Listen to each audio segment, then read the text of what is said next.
شجرة الغرقد وما علاقتها باليهود؟ شجرة الغرقد وهي تعرف بشجرة اليهود لا ساق لها كباقي الأشجار، وإنما شجيرة جاثية شوكية على الأرض متشابكة العروق والأطراف، بها شوك صلبة ذات تأثير سام، ولها رائحة نتنة بعض الشيء.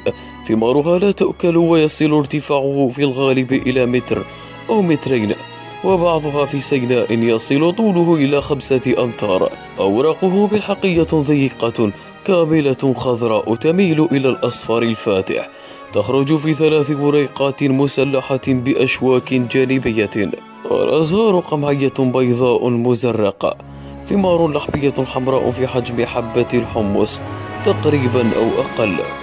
واليهود اليوم يحرصون على زرعها ليختبئوا خلفها في آخر الزمان كما جاءت بذلك الأحاديث.